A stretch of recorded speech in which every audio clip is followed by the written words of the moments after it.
On se retrouve aujourd'hui dans le format Ce qu'elle retient, qui est un format d'épisode dans lequel je donne la parole à une femme afin qu'elle nous partage ce qu'elle retient d'un événement de sa vie qui lui a permis de sortir de la spirale infernale des il faut et des je dois. Tout ça dans le but de se créer une vie épanouissante. Bienvenue dans Ce que je retiens. Si toi aussi tu en as marre des il faut et des je dois, si tu en as marre d'avoir peur d'être jugée et critiquée pour tes choix de vie et que tu souhaiterais être plus sereine au quotidien, tu es au bon endroit. Je m'appelle Camille Lebeau, je suis coach de vie certifiée et je m'appuie sur les neurosciences, l'autocompassion et la communication non violente. C'est parti! Il est tellement facile d'être ultra exigeante envers soi-même quand on apprend une langue étrangère. Combien de fois on se dit je dois parler parfaitement, je ne dois faire aucune faute, je dois avoir un accent parfait. Et combien de fois on a honte et peur d'être ridicule, ce qui nous démotive à pratiquer et ce qui nous amène à procrastiner sur l'apprentissage de la langue. Eh bien, justement, j'ai eu le plaisir d'interviewer Pauline Mahut qui te partage ce qu'elle retient de son parcours pour devenir bilingue français-anglais. C'est une Française installée depuis plus de 20 ans en Angleterre et elle revient sur sa peur d'être jugée en prenant son premier job en anglais et la trouille de prendre la parole en réunion. Elle te livre aussi ce qui l'a aidé à s'affranchir de sa peur du regard des autres afin que son niveau d'anglais ne soit plus un frein à son épanouissement pro comme perso, mais plutôt une force. Et je te laisse découvrir notre échange. Bonne écoute! Salut Pauline! Salut Camille! Est-ce que tu peux te présenter? Bien sûr, donc Pauline, je suis, française, dans la quarantaine et je vis à Londres. Est-ce que tu veux bien nous dire ce que tu fais comme métier aujourd'hui? Oui, aujourd'hui je suis, coach certifiée, donc je coach en français et en anglais, essentiellement des femmes qui, se posent des questions, aussi bien dans leur développement personnel que dans leur, carrière professionnelle, accompagnement aussi dans la reconversion ou juste dans, des enjeux, professionnels, au sein de leur carrière. Merci beaucoup d'avoir accepté cette interview pour parler des il faut et des je dois en ce qui concerne le boulot, la carrière, mais aussi finalement le quotidien, puisqu'aujourd'hui on va parler langue étrangère et notamment l'anglais. Et du Mmh. coup, la première question que je voulais te poser, c'est quelles étaient tes aspirations? Où en étais-tu dans ta vie avant de d'oser parler anglais au travail? Alors donc moi, en fait, j'étais, un peu, en période, voilà, cruciale dans ma vie professionnelle puisqu'en fait, j'ai fait un stage de fin d'études de 6 mois à Londres dans une filiale, anglaise d'un grand groupe, agroalimentaire français et en fait, à la fin de ce stage, ils m'ont offert un CDI. Donc très vite, il a fallu que, voilà, je me dise: «Voilà, je viens m'installer en Angleterre, pour une durée a priori indéterminée» et donc ben, voilà, les aspirations, c'était à la fois de s'intégrer à une équipe que je connaissais donc déjà un peu, mais là, d'y arriver en tant que donc salariée, première expérience professionnelle et puis, bah, prouver un peu ma valeur en tant que, voilà, maintenant collaboratrice à part entière et plus juste stagiaire, quoi. Et l'anglais, ça avait quelle place à ce moment-là dans ta vie? Et ben, donc forcément, ça faisait déjà 6 mois que j'étais en stage, donc je vivais donc à Londres, mais c'est vrai que c'est une boîte où il y avait, donc beaucoup de stagiaires, dans tous les départements, logistique, marketing. Donc moi, j'étais en marketing, mais voilà, dans tous les départements, qualité et cetera et de France, enfin, tu vois, de contrats d'écoles de France, d'ingénieurs ou d'écoles de commerce et donc ma vie sociale était très francophone française avec ces jeunes-là qui changeait tous les 6 mois. En revanche, les personnes employées sont, essentiellement, anglophones et anglaises. Donc en fait, voilà, dans ma sphère pro, c'était beaucoup l'anglais. Après évidemment, on travaillait avec la France, donc il y avait aussi du français, mais et ma vie perso plus, ouais, francophone, quoi. Et du coup, quand tu as pris ce boulot et que, bah, c'est forcément c'était en anglais, Mmh. hem, comment est-ce que tu te sentais par rapport à ça? Comment est-ce que tu te sentais par rapport à ton niveau d'anglais? Ouais. Ouais, c'était quoi ton rapport? Alors en fait, j'avais fait moi un programme d'Erasmus de 6 mois à Brighton, pendant ma deuxième année d'école et j'avais été en immersion totale. Je m'étais dit: «En fait, il faut surtout pas que je parte avec d'autres Français. Il faut que je me mette, tu vois, dans une coloc, vraiment que voilà». Donc là, j'ai côtoyé des Allemands, des Suédois, des Italiens et puis des Anglais et puis donc on parlait tous que l'anglais ensemble et en fait, ça m'a énormément décomplexée parce qu'en fait, je me suis rendu compte, tout le monde arrivait avec son accent, avec un niveau différent et je me suis assez vite rendu compte que les gens, en fait, ne me jugeaient pas sur l'accent, mais plutôt sur cette volonté d'échanger, quoi et de se lancer, de faire des erreurs et tout et en fait, je pense que ces 6 mois m'ont énormément aidée à un peu me libérer du jugement ou du regard des autres puisque, déjà, si tu veux, j'avais un peu ancré une croyance de, bah, vaut mieux se lancer que être timide et rester dans son coin, quoi. Parce qu'en plus, je connaissais personne, donc en fait, si je voulais, rencontrer des gens, j'avais pas le choix que de me lancer. Et après, du coup, c'est vrai que, bah, j'ai vécu en coloc, hein, parce qu'à Londres, tu as pas trop le choix, très vite. Des gens que je n'avais pas choisis et pareil, enfin, c'était pas du tout des francophones, donc il a fallu, ben, dans mon quotidien, très vite, me lancer, quoi, enfin, pratiquer, quoi. Donc c'est vrai que j'ai très vite lâché le côté perfection et j'étais plus dans, bah, quitte à faire des erreurs, c'est OK, en fait. Et justement, quand tu parles de perfection, dans ces moments-là où avant de vraiment te lancer à Mmh. voilà, comme tu disais, en fait, bah, au bout d'un moment, il faut pratiquer. Quand tu étais encore, dans le perfectionnisme à vouloir, avoir un anglais parfait, qu'est-ce que Mmh. tu te disais, qu'est-ce que tu te disais en termes de «il faut, je dois», comment est-ce que tu te voyais par rapport à ça? Alors dans la sphère pro, c'était, je pense, de se comparer aux autres, quoi. Enfin, de se dire en fait, si je veux qu'on me perçoive comme, légitime, bonne marketeuse, peut-être, oui, elle sait de quoi elle parle et tout, il me faut un très bon niveau. Et en même temps, la réalité, c'est que, bah, non, on commence quelque part. Ce qui m'a pas mal aidé dans les «il faut, je dois», c'est qu'en fait, les anglais, je me suis assez vite rendu compte, notamment dans, les commerciaux avec qui je bossais beaucoup, aucun, ne parlait une autre langue et en fait, les anglais ont beaucoup d'appréciation sur le fait que en fait, c'est toi qui fais l'effort, de parler une autre langue, c'est toi qui es «en difficulté» entre guillemets et ça met assez à l'aise parce que ils sont hyper reconnaissants de ça, parce qu'eux-mêmes, le font pas. Donc ça enfin, tu vois, ça m'a apporté un peu plus de douceur par rapport à cette perfection, quoi. Et justement, qu'est-ce qui a été le plus difficile pour toi, pour te détacher de ce perfectionnisme à vouloir parler un anglais parfait, justement? Hem, le plus difficile? Ouais. Ouais, je pense de pas se comparer à d'autres, Français, par exemple, qui, avaient un meilleur niveau que moi, ou un meilleur accent, hem, tu vois? Me dire, bah, continue d'avancer, en fait, chaque jour, tu vas t'améliorer. Enfin, aussi de vouloir, lire en anglais, de vraiment de m'exploser de plus en plus. Ce qui m'a aussi aidée, c'est qu'à un moment donné, j'ai rejoint une chorale en me disant: «Ça va me challenger d'un point de vue, tu vois, loisir», parce que je savais pas lire la musique et cetera, mais ça me plaisait et de me dire: «Je vais me créer un autre réseau social en dehors du travail aussi, plus anglophone, mixte». Hem, passer par le fun, quoi, enfin, tu vois, une activité loisir. OK, OK et alors du coup, si je comprends bien, toi, tu avais, cette envie de vivre à l'étranger, de parler, enfin voilà, de Mmh, vraiment t'expatrier et du coup, c'est passé par, apprendre, une autre langue. Donc tu t'es mise à apprendre l'anglais. mmh, Tu t'es assez vite rendu compte, si je comprends bien, que, bah, tu avais un côté perfectionniste, hein, à vouloir, être, bah, voilà, avoir un anglais, parfait. Si je comprends bien, tu te comparais vachement aux autres, et en même temps, tu avais aussi cette volonté de quand même passer à l'action, quoi. ouais, Et ouais, ouais, c'est tout à ça, ouais? fait. Mmh, Et j'ai l'impression que tu étais un petit peu, dans cette dualité-là, à être mmh, très, très dur envers toi et en même temps à remarquer que, bah, les gens te jugeaient pas. Tu disais les Anglais justement, bah, au contraire, ils saluaient, ton envie de parler. Les autres personnes avec qui tu étais en coloc, c'est la même chose. Ils se posaient pas de questions sur, ton niveau d'anglais, mais plutôt ils appréciaient la manière dont enfin ton envie de mmh. parler anglais.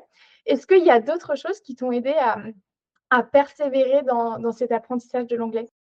Bah, je pense que je suis quelqu'un de curieux et assez ouvert d'esprit, donc je pense que ça c'est un driver, si tu veux, de fond, qui fait que en fait, tu sais, tu es un peu maître aussi une langue, c'est toi qui es moteur. Enfin, à un moment donné, donc tu t'ouvres, voilà, peut-être en lisant, en regardant des films et en pratiquant, mais ça reste un apprentissage fait, d'essais et d'erreurs, quoi. Il y a qu'en y allant que, tu te rends compte et en fait, aujourd'hui, j'ai complètement lâché parce que, si tu veux, j'ai encore un accent, très francophone. Enfin, tu vois, on sait que je suis française alors que ça fait 20 ans que je vis ici et en fait, je me suis complètement lâchée de ça parce que je me et je te donnerai un exemple là dans ma reconversion en tant que coach, enfin, aujourd'hui, tu vois, je sais que, ma valeur n'est pas par rapport à mon accent, n'est pas par rapport enfin, j'ai le vocabulaire, je sais m'exprimer, ça n'a jamais été un frein, les gens me comprennent, Tu vois, je pense qu'on est beaucoup plus dur avec soi-même et nos attentes en effet que, ce que peuvent nous refléter les autres, quoi. Ce que tu dis, c'est très juste, hein, on a la croyance que, tout le monde, va remarquer dès qu'on fait des erreurs, que tout le monde, va voir qu'on n'est pas, ce qu'on pense être. Mmh. Ça c'est, parenthèse, hein, mais c'est un biais, psychologique, hein, c'est l'effet de projecteur. Penser que Mmh. tout le monde nous observe, enfin que comme s'il y a un projecteur qui est tout le temps sur nous et Ouais. on peut pas se cacher. Mmh. Sauf que bon, c'est clairement un biais cognitif, hein, donc c'est un raccourci, de pensée, mais c'est un raccourci, erroné. Mmh. Et en fait, ce que tu dis, c'est que finalement, les gens, ce qu'ils voient vis-à-vis de toi, c'est pas, ton accent ou peut-être de temps en temps, une faute de grammaire, c'est Mmh. plutôt, «Waouh, mais c'est incroyable, elle ose parler anglais, moi je parle pas d'autres langues, c'est génial», donc ce que tu dis, c'est ça en fait, c'est que toi, tu as appris finalement à remarquer, enfin, tu as appris à accepter, à entendre que l'autre voyait quelque chose de super encourageant en t'entendant parler anglais, ce qui t'a finalement, si je comprends bien, permis de réduire ton autocritique et du coup d'être beaucoup plus, douce vis-à-vis de toi, c'est ça? Ouais, complètement et puis aussi, il faut pas se cacher, bah, oui, si j'allais présenter devant les commerciaux ou quoi, bah, ça demande plus de temps de préparation, ça demande peut-être de s'entraîner devant le miroir ou devant quelqu'un, voilà, enfin, il y a du travail aussi, de la persévérance, enfin, voilà, tu vois? Pour pas non plus se mettre en échec, complet, quoi, enfin, hem et puis parce que, bah, peut-être, oui, au début, dans les réunions, je prenais pas la parole parce que, bah, tu vois, j'étais encore un peu hem dans cette, s'auto-sabotage de voilà, de me dire: «Je suis peut-être pas à la hauteur» et tout et puis, bah, de petit à petit gagner confiance, voilà.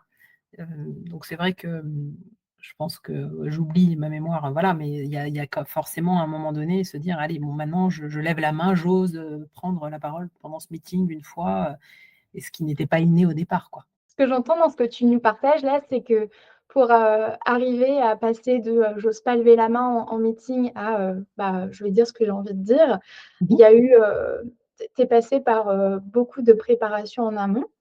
Bon, suivant les rendez-vous, suivant, les enjeux qu'il y avait, mais en tout cas, ce que tu disais, c'est que tu t'es entraîné de ton côté, voilà, tu as travaillé, tu as préparé, tes interventions. Mmh. Ce qui montre en fait aussi que tu as commencé à avoir une relation plus bienveillante vis-à-vis de toi, un peu comme, une maman, douce, et aimante serait, avec son enfant. Son enfant en galère, bah oui, je vois bien que c'est difficile pour toi, qu'est-ce que je peux faire pour t'aider? Moi, ce que je te propose, c'est, bah, voilà, je vais te prendre par la main, on va faire ça ensemble. Finalement, Mmh. j'ai l'impression qu'avec ce que tu nous partages là, tu as développé cette relation bienveillante vis-à-vis de toi. Ouais, écoute, maintenant que tu le verbalises comme ça, oui, alors à l'époque, je l'ai pas vécu comme ça, je pense, mais oui, oui, avec, ouais, ouais et puis c'est ce qui est juste, c'est que maintenant, voilà, je sais que c'est une force, tu vois? Aussi, et que ça passe par, ces étapes-là, tu vois? Je suis peut-être moins en lutte ou enfin, je suis plus dans l'acceptation et c'est plus fluide, quoi. Ouais, quand tu dis que tu es plus que tu es plus dans l'acceptation, finalement, c'est que tu laisses, partir la résistance. En fait, effectivement, oui, tu c'est je raccroche tous les wagons avec ce que tu disais tout à l'heure.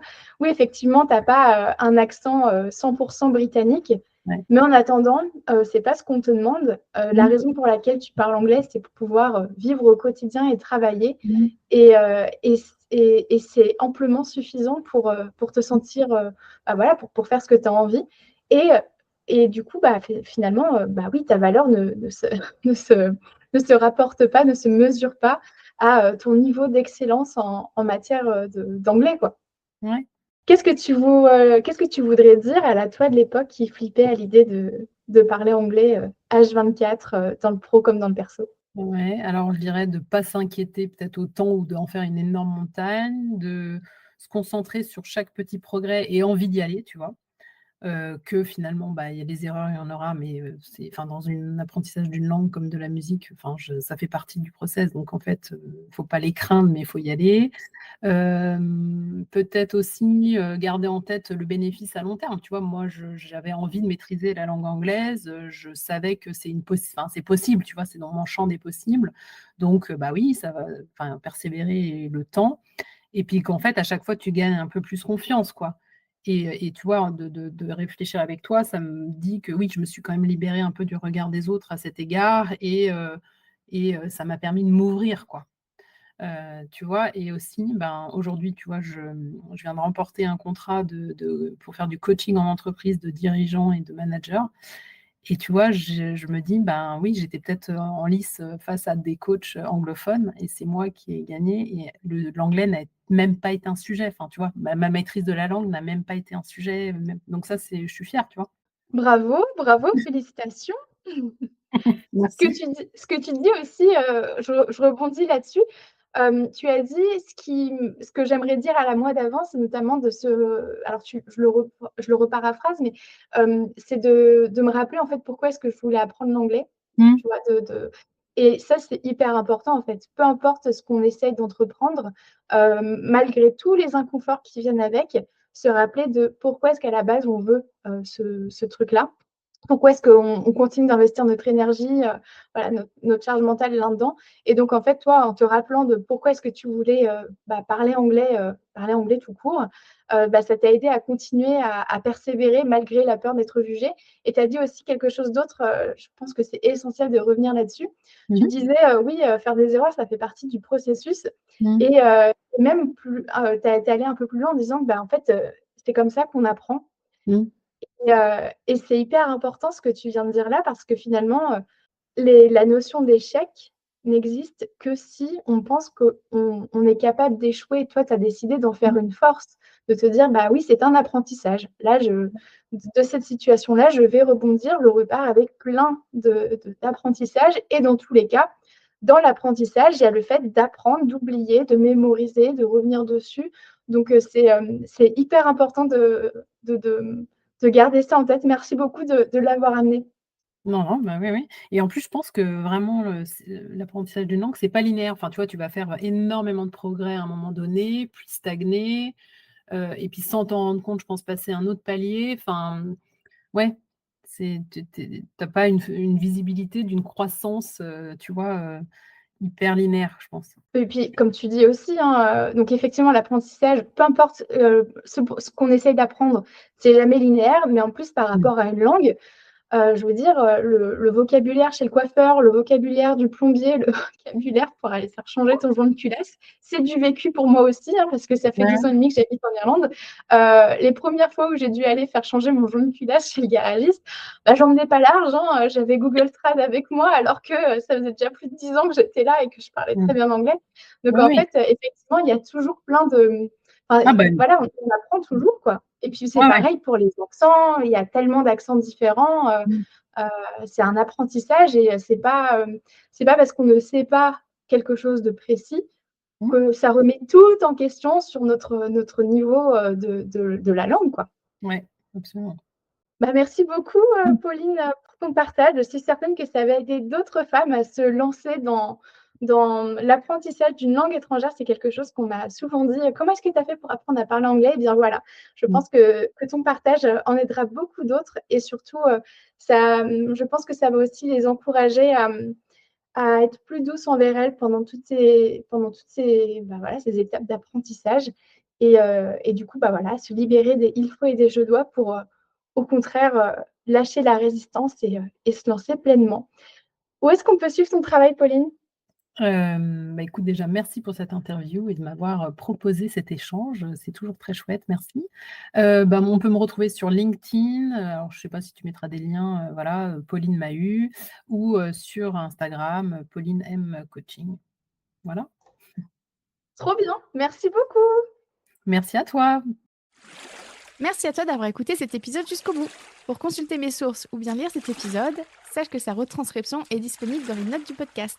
Et si tu souhaites en savoir plus sur mon travail ou bien si tu cherches à t'abonner à ma newsletter, direct sur mon site internet www.lacochecamille.com. Et tu peux aussi me rejoindre sur ma page Instagram @lacochecamille. Prends soin de toi.